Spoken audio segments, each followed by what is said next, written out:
Saúde a todos na paz e na graça do nosso Senhor. É uma alegria sempre estar de volta aqui, poder compartilhar da palavra de Deus com os irmãos. E hoje foi me passada a incumbência de falar sobre a graça irresistível, o penúltimo ponto dos 5 pontos do calvinismo. Para tanto, queridos, vamos abrir a palavra de Deus em Mateus capítulo 11.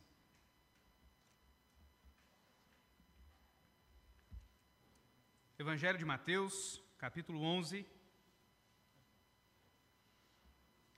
Vamos ler a partir do verso 25.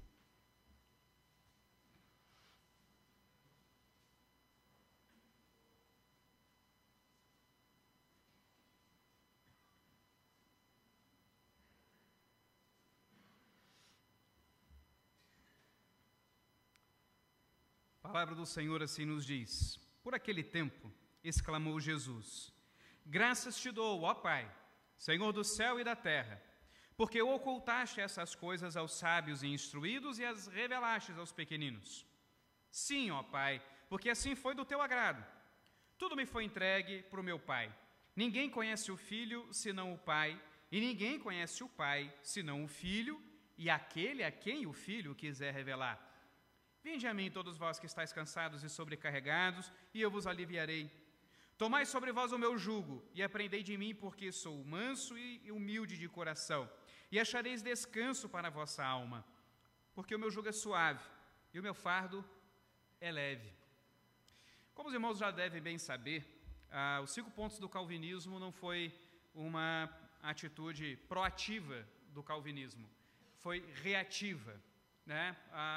Com a teologia da remonstrância, lá na Holanda, alguns irmãos, seguindo o ensino de Jacó Armínio, começaram a estabelecer os 5 pontos básicos, contrariando aquilo que eles percebiam dentro da teologia calvinista.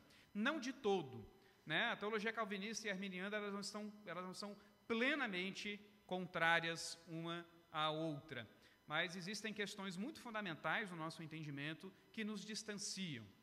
E, como reação, houve o Sínodo de Dort entre os anos 1618 e 1619. E, a partir desse sínodo, onde se tentou comprovar a tese arminiana, ela foi contrariada.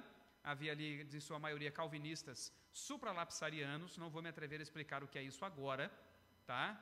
Já está sendo gravado, vai sair muita heresia já para a internet, e essa daí fica para um outro momento. Mas eles, de maioria calvinista, obviamente, não gostaram do que foi dito, reagiram com os chamados 5 pontos do calvinismo. E o penúltimo deles, graça irresistível, visava responder à ideia da graça preveniente. Pensamento arminiano que entende, sim, que o ser humano ele é totalmente depravado. Os arminianos não acreditam que o ser humano nasceu com a capacidade de fazer a escolha correta, de poder escolher Deus. Os arminianos não creem nisso. Eles creem que o ser humano nasceu totalmente depravado, necessitado da graça de Deus para poder crer. A questão é justamente essa: até onde vai a graça de Deus? O que esta graça faz no ser humano? Ela é chamada de preveniente porque é a ideia de prevenir ou de dar condições prévias para que o ser humano possa tomar a decisão. Então, basicamente, a graça preveniente significa que Deus liberta a vontade humana a fim de que ela seja capaz de, ao ouvir o Evangelho, dizer sim ou não. Os calvinistas, obviamente, são contrários a isso e entendem que a ação de Deus vai além deste passo, vai além de simplesmente dar condições. A graça de Deus realiza uma obra, não possibilita uma obra dentro do pensamento calvinista. E quando nós olhamos a pregação de Jesus, nós percebemos que Jesus ele parte desse pressuposto.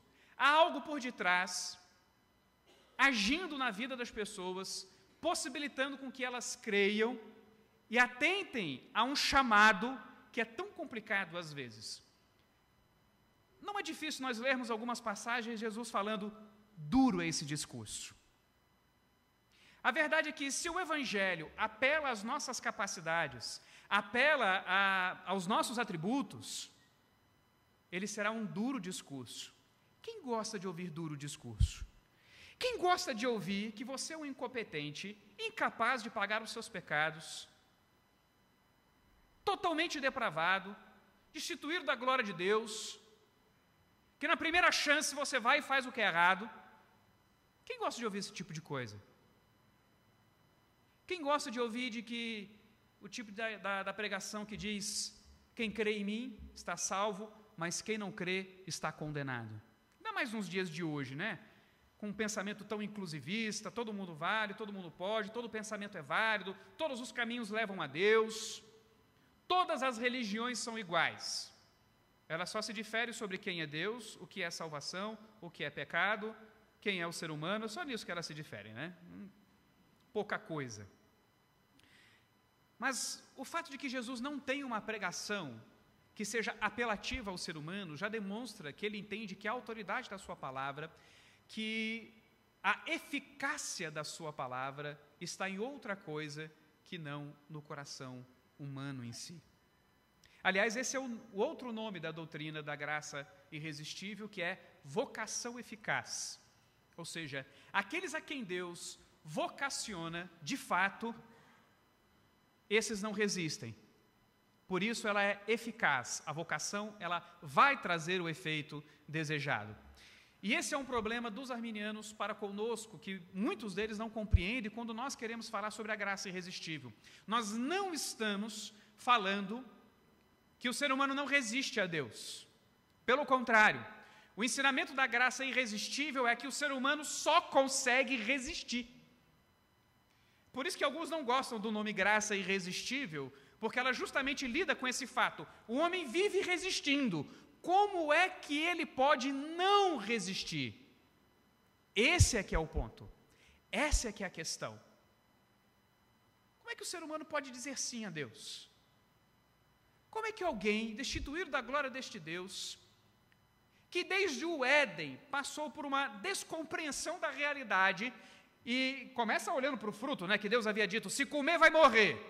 De repente, eles passam a olhar para o fruto: não, ele é bom para dar entendimento, para dar alimento.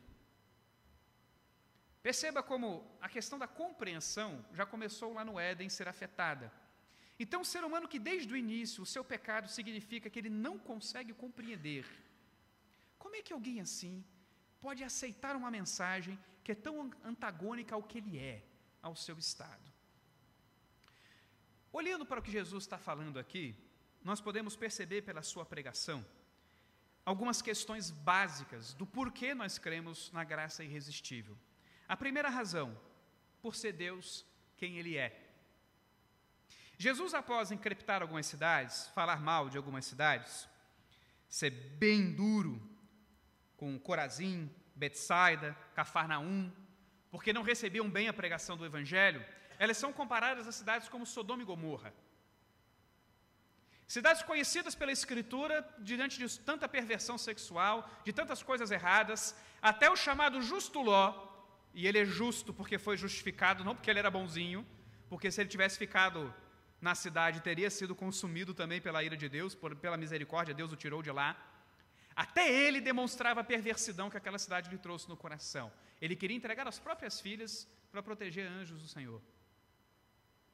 Um pensamento torto. Quem faria isso? Quem faria isso? Mas Jesus compara essas cidades com Sodoma e Gomorra e diz: olha, vai ter mais misericórdia com Sodoma e Gomorra, porque lá não foram feitos sinais. Lá não foram feitos sinais. Então o peso é menor. Lá não houve pregação, então o peso é menor. Jesus está colocando mais peso. Mas aí é que vem um detalhe interessante, quando ele passa a falar diante de Deus agora, conversar com o Senhor. Ele dá graças ao Pai. Por quê? Porque o Evangelho está sendo espalhado, porque a pregação está sendo feita, porque as pessoas estão ouvindo da maravilhosa mensagem. Não! Graças te dou, ó Pai, Senhor do céu e da terra, porque ocultaste estas coisas aos sábios e instruídos e as revelaste aos pequeninos. Percebeu o que Jesus está falando? A coisa não é aberta, a coisa não é liberada, não era para qualquer um. Deus estava ocultando a verdade de alguns e revelando a outros.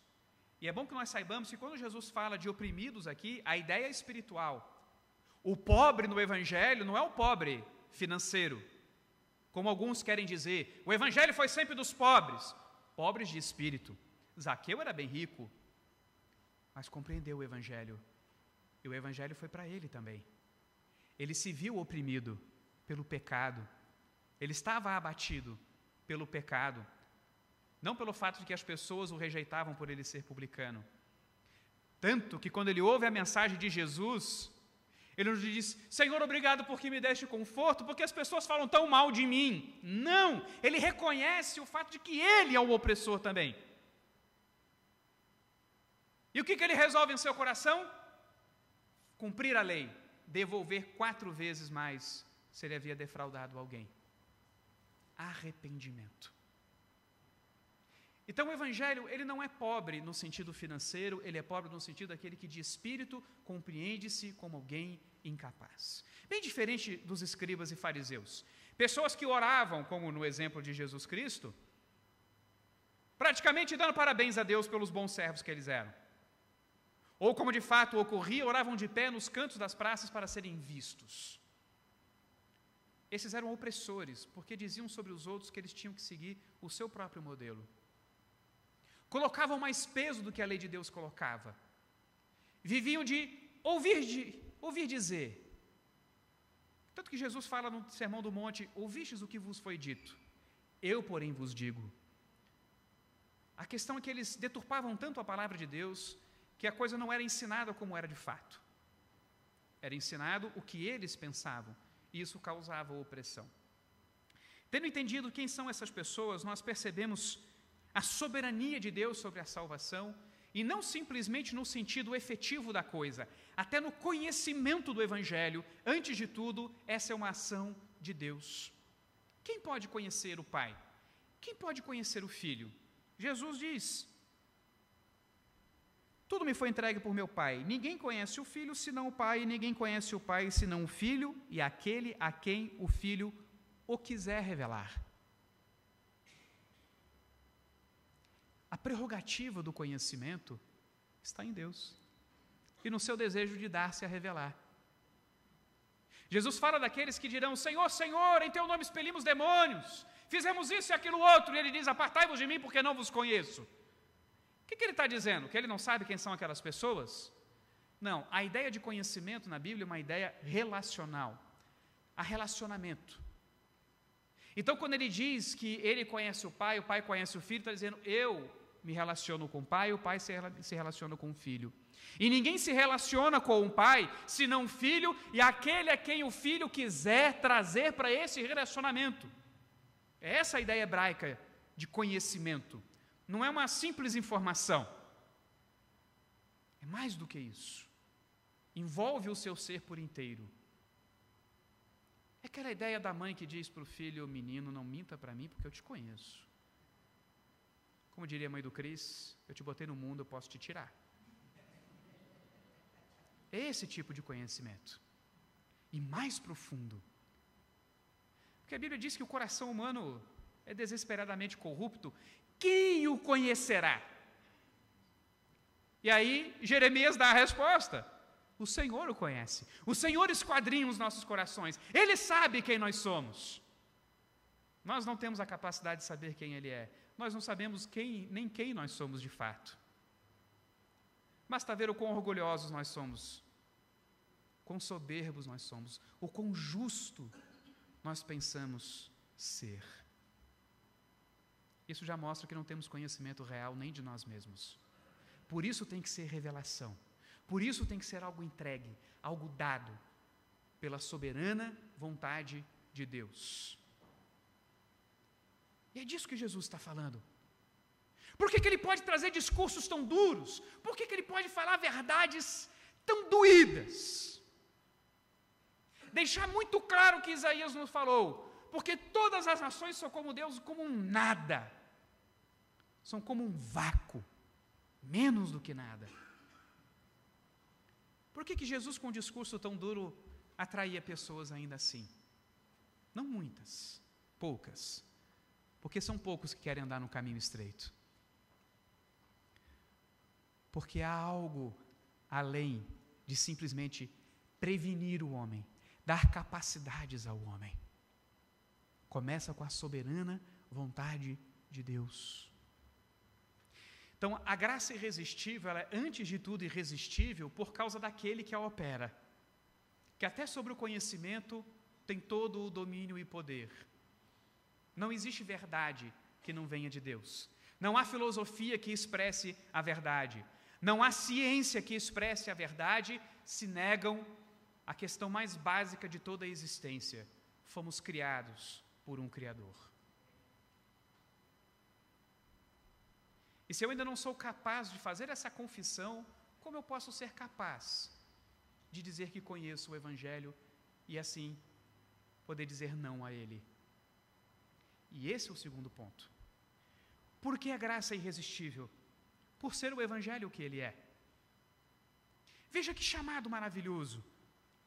Jesus vai atrás desses oprimidos, dessas pessoas que estão sobrecarregadas, cansadas. Vamos supor então que você ouviu a pregação do Evangelho e você entendeu. Você entendeu o fato de que você é um pecador, que o pecado está te rumando para levar sobre si a ira de Deus eterna, que esse pecado está te afastando da grande razão da sua existência, que é o seu Criador,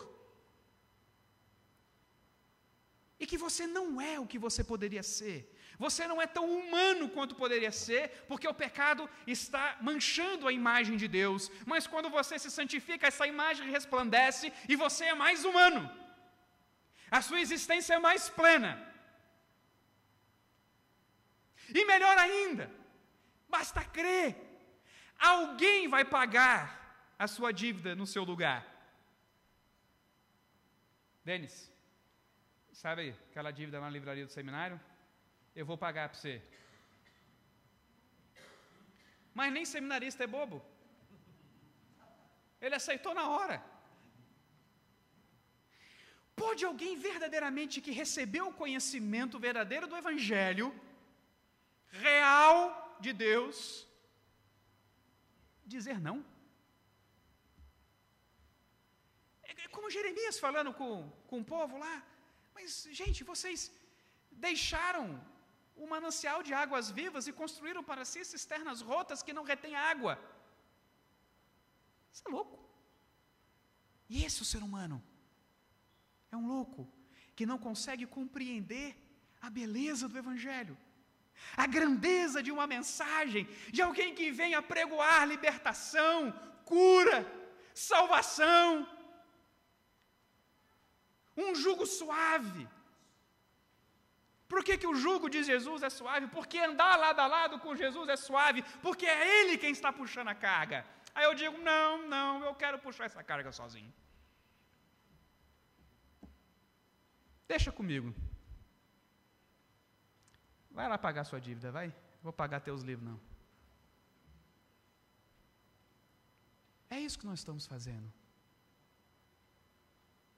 Faz algum sentido alguém que tenha real capacidade de optar pelo Evangelho simplesmente dizer não? Eu pergunto, que Evangelho é esse? Se fosse Evangelho de prosperidade, de curas físicas, libertações de opressões demoníacas, aí dá para rejeitar. Aí eu concordo. Isso não é Evangelho. É um outro Evangelho. É anátema. Mas o Evangelho da cruz, esse não tem como dizer não. Se eu estou reconhecendo quem sou, se eu descobrir quem sou, se eu descobrir onde estou, se eu descobrir para onde eu estou indo, como que eu vou dizer não? O que é isso que as pessoas estão crendo? Ao que as pessoas estão dizendo não? Ao quê? Há algo que elas não podem compreender, na verdade, porque o conhecimento não lhes foi dado, porque o soberano Deus não quer que elas saibam quão profundo é o Evangelho, e a prova disso é que ele está dizendo, ao invés de Jesus insistir com os sábios e instruídos. Não, eu os amo, eu os quero para mim. Não, peraí, deixa eu falar mais, deixa eu fazer você entender. Peraí, vem cá, vem cá. Ele não ama, ele não está desesperadamente atrás das pessoas. Ele não tem esse amor rasgado por cada um dos seres humanos. Para que ele iria esconder algo de alguém que ele ama? Por quê? Se o amor dele não fosse distinto que ele tem pelos eleitos, que vocês já devem ter ouvido aqui, sobre eleição incondicional.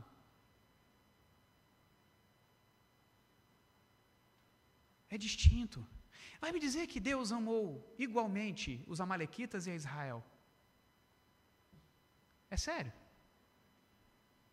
Vai dizer que o desejo de Deus em agir sobre Israel era idêntico ao que ele agia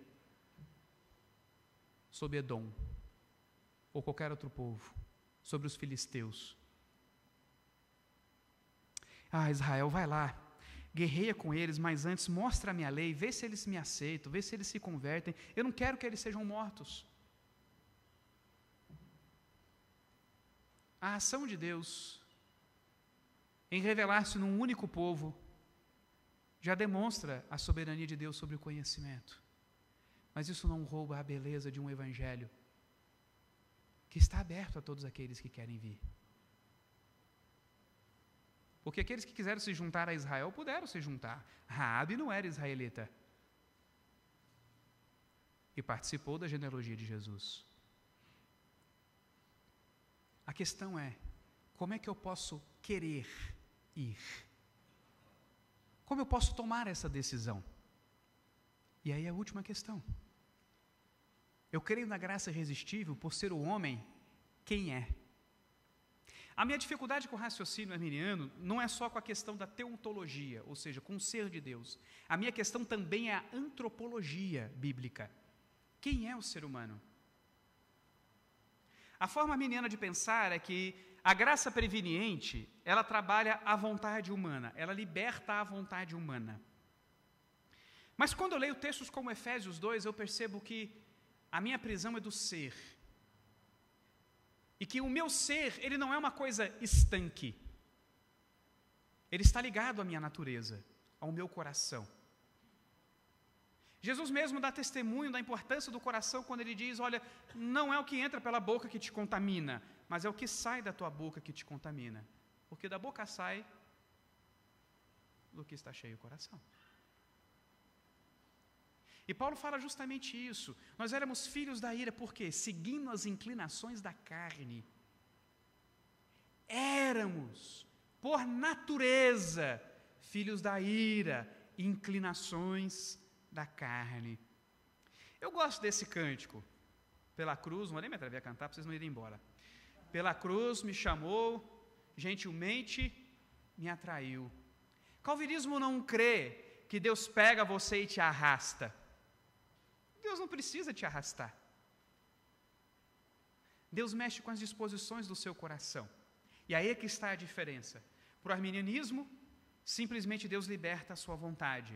Para o calvinismo, a sua vontade não está distinta da sua natureza.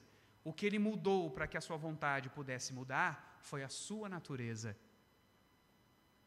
Então, antes de você dizer sim para Jesus, antes de você ouvir esse chamado e saber que existe um descanso dos seus pecados, que haverá um descanso desse mundo cheio de mazelas, antes disso o Espírito já adentrou o teu coração, já mudou as inclinações de alguém que era inimigo de Deus para amigo de Deus.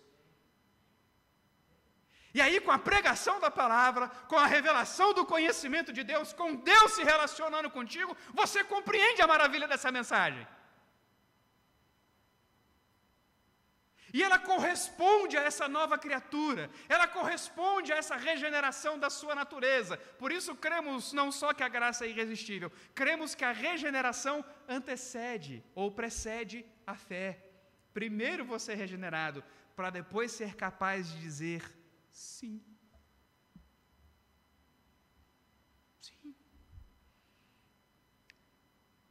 Sim. Em 1 Coríntios 2,14, Paulo fala algo muito interessante. Ele diz que o homem natural não pode discernir as coisas do Espírito, porque as coisas espirituais se discernem espiritualmente. O que é o homem natural? É o homem por si mesmo. É o homem sem a obra da graça. É o homem como ele é, nascido. E perceba que Paulo não fala em hora nenhuma em termos de simples libertação. Ele sempre tem em mente a ideia do ser, a ideia da natureza. O homem natural, a sua natureza caída. O homem espiritual, regenerado. Agora ele pode discernir as coisas espirituais. Então eu creio na graça irresistível por eu saber quem eu sou agora. Por entender que eu só pude dizer sim, um momento eu disse sim, eu escolhi Jesus, eu disse sim para o Pai. Mas porque antes Ele não me preveniu, Ele me transformou. Porque antes Ele não simplesmente me abriu uma possibilidade, Ele me tirou das trevas para a maravilhosa luz. E como eu não sou bobo, só tenho cara, eu digo sim. Eu digo sim. Não há mensagem igual. Não há coisa melhor. Estude as religiões, estude o que você quiser. Tente encontrar as similaridades que você quiser, mas nenhuma mensagem de um Deus que poderia ter arrasado com toda a existência e criado de novo, refeito as coisas, mas que escolhe mandar o seu Filho, que se encarna, tornando-se um de nós, morre em nosso lugar, ressuscita vencendo a morte e diz: basta crer em mim.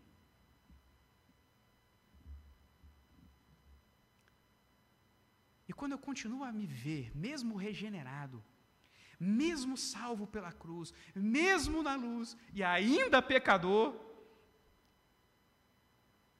eu não posso me esquecer do próximo passo.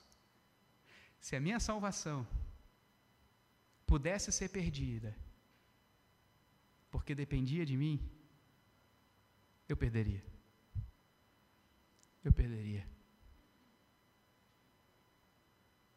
Queridos, a graça é irresistível, por ser Deus quem Ele é, pela maravilhosa mensagem da cruz, e por ser quem nós somos, mortos em nossos delitos e pecados.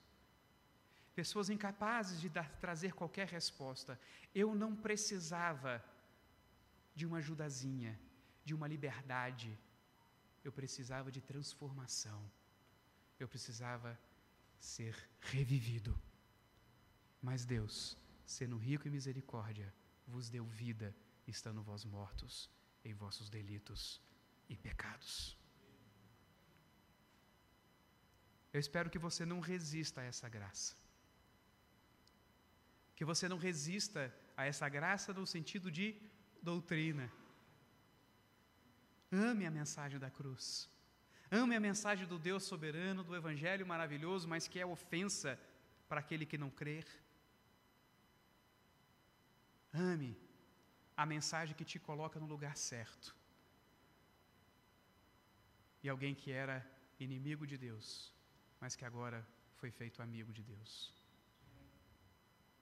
Ame essa mensagem. Creia nesta graça. Porque ela é irresistível. Não dá para não reconhecê-la. Não dá para dizer: olha, no momento em que o Espírito tocou o meu coração, eu não tinha outra resposta na ponta da língua. Eu não vacilei. Eu não repensei. É melhor do que qualquer outra coisa que eu tinha. Porque o reino dos céus é semelhante ao homem que, trabalhando no campo e tendo achado um tesouro, o escondeu, foi e vendeu tudo o que tinha, com alegria, para comprar aquele campo. Vamos ficar de pé, vamos orar.